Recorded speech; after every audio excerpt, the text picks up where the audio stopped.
जय श्री राम दर्शकों, आज हम एक ज्योतिष का महत्वपूर्ण विषय लेकर के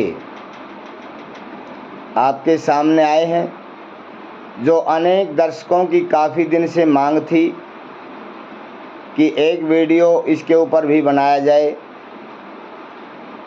तो आज आप इस वीडियो के विषय को और इस वीडियो के अंदर जो दर्शाया गया है वो शायद कहीं आपको मिला होगा। वैसे तो ये सारी चीज़ शास्त्रों में है।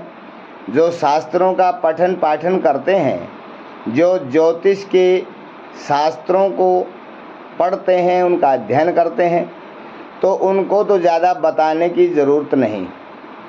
लेकिन बहुत से हमारे दर्शक ऐसे भी हैं कि शास्त्रों को पढ़ते तो हैं लेकिन उन पर अमल नहीं करते, और ये चीज़ें बार बार रिपीट के बाद याद होती हैं। जब इनको बार बार दोहराते रहें और फिर बार बार इनका प्रयोग करते रहें, अनुभव करते रहें, तब हमें पता चलता है कि ये बात कितनी सटीक है।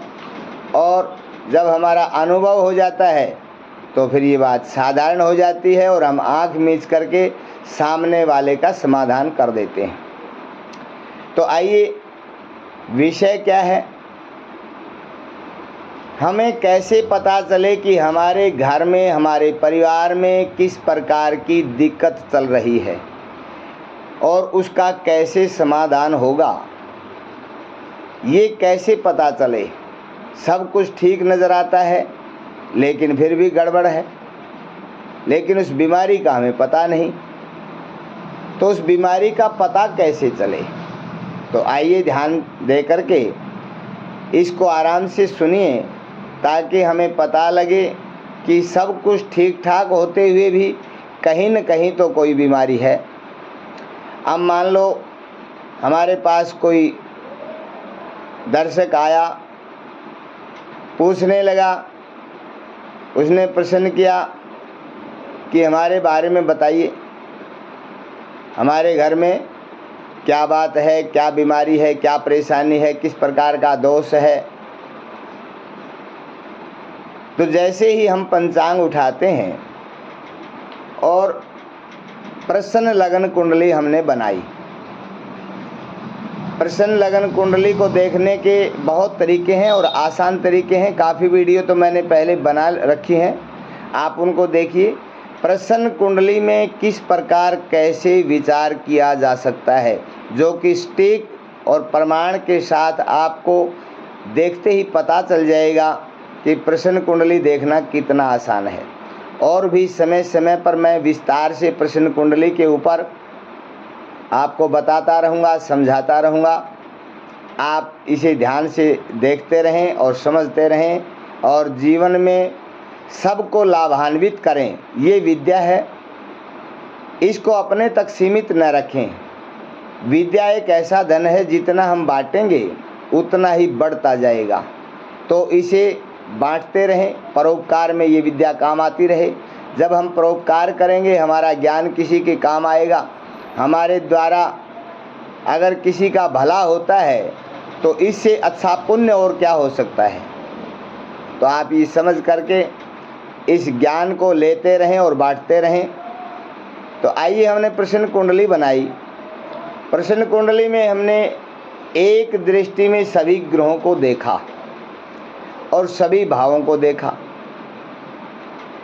तो जैसे ही हमने भावों के ऊपर दृष्टि डाली और देखा कि कुंडली के तीसरे, छठे और 11वें भाव में अगर पापी ग्रह बैठे हैं, कौन सा ग्रह?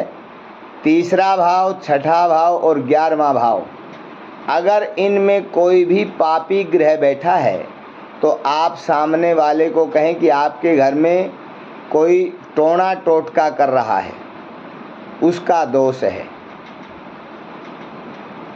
आप उसका उपाय बताएं, समाधान हो जाएगा। अगर कुंडली के पहले, चौथे, छठे और 8वें भाव में अगर पापी ग्रह बैठे हैं और लगन में शनिदेव महाराज बैठे हैं, तो आप आंख मीच करके कहें कि आपके घर में तो ओपरी पराई का दोष है, किसी ओपरी हवा का दोष है, वो झट से जो है हाँ भरेगा।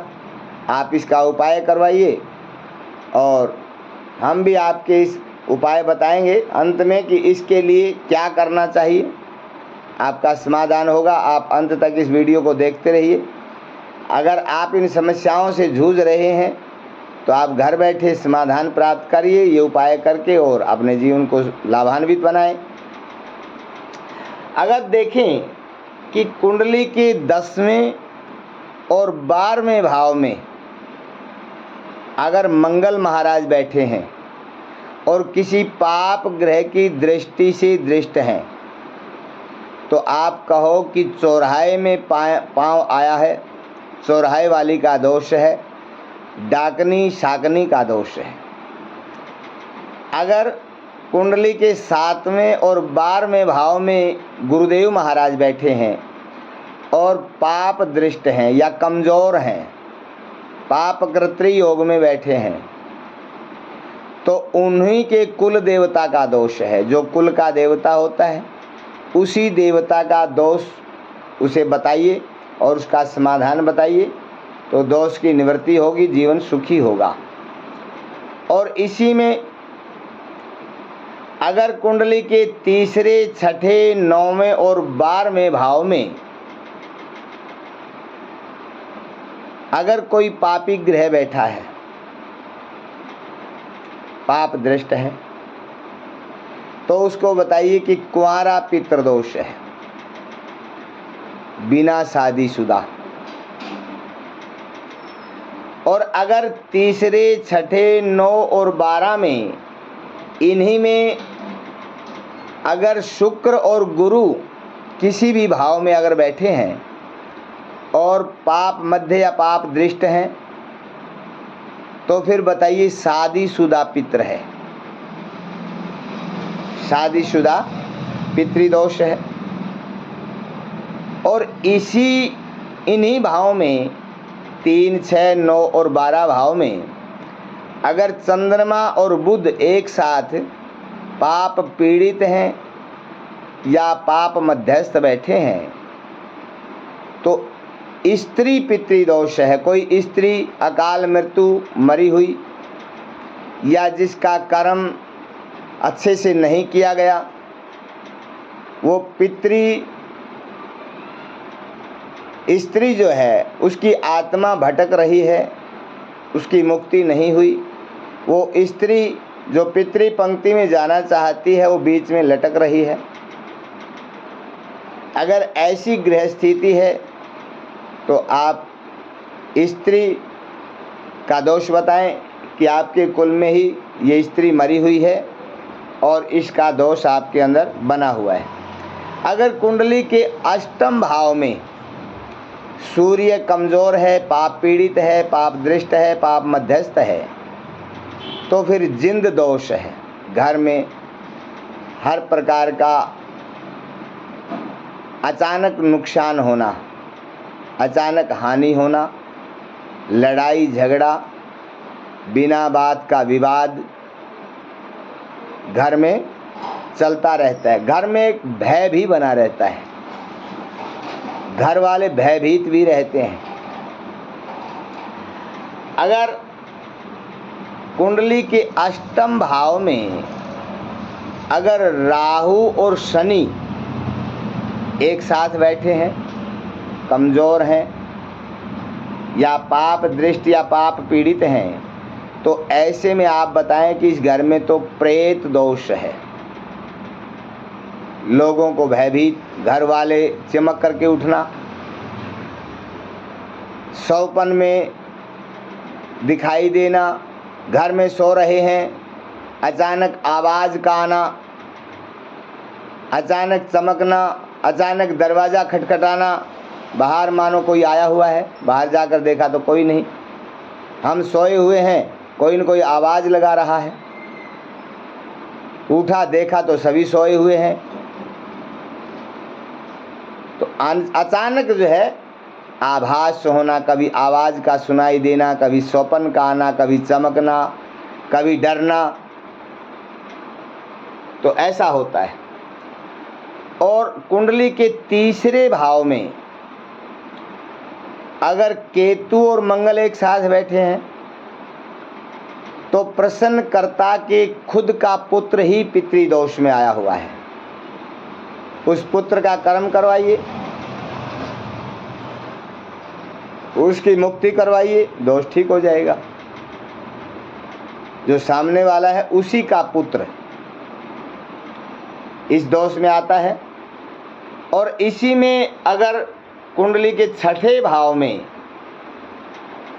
पापी ग्रह बैठे हैं, पाप दृष्ट हैं या पाप मध्यस्थ हैं, तो प्रश्नकर्ता की खुद की पीढ़ी का ही कोई पितृ दोष में बना हुआ है, जो पितृ पंक्ति में पहुंचा नहीं, कर्म अच्छे से हुआ नहीं और बीच में ही लटक रहा है।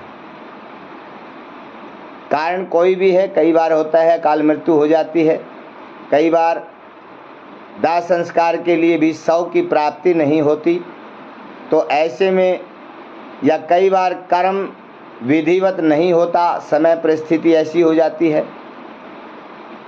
तो इसमें ये आत्माएं प्रेत बन जाती हैं और इनका दोष बन जाता है, तो इनकी मुक्ति करानी चाहिए। अगर कुंडली के 12वें भाव में अगर पापी ग्रह बैठे हैं, पाप दृष्ट हैं या पाप मध्यस्थ हैं, तो फिर दादा की पीढ़ी का पितृ है और वो पितृदोष बना हुआ है। तो आपने आज इतना जाना। अगर मैं सारा विवरण एक ही वीडियो में बताऊंगा तो वीडियो बहुत लंबी हो जाएगी। छोटे छोटे पार्टों के हिसाब में आपको आसानी से मैं समझाता रहूँगा, तो आपको आसानी से समझ में ये बातें आती रहेंगी और आप आराम से इन चीज़ों को सीखेंगे, समझेंगे और इनका अनुभव करेंगे तो आपको सारा ज्ञान होगा।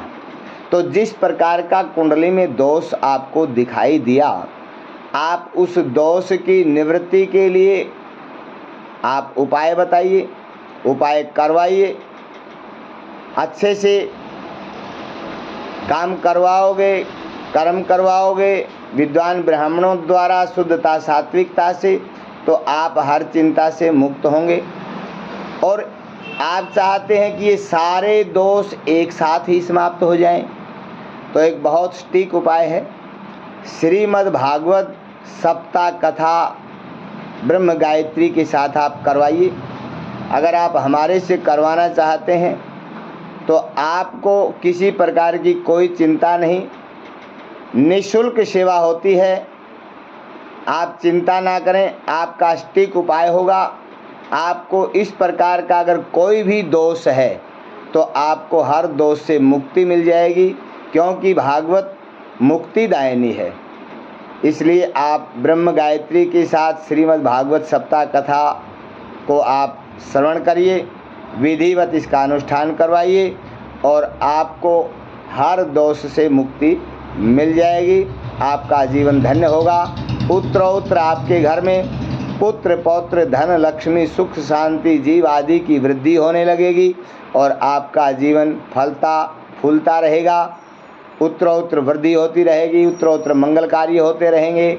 आपका व्यापार दिन दुगना और रात चौगुना बढ़ता रहेगा और सभी सुख साधन आपके पास होंगे। आपका जीवन धन्य हो जाएगा।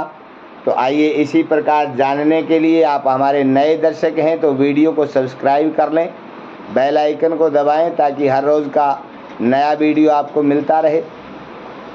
आप इसे लाइक करें, शेयर करें और सदैव आनंदित रहें। जय श्री राम, जय श्री बालाजी।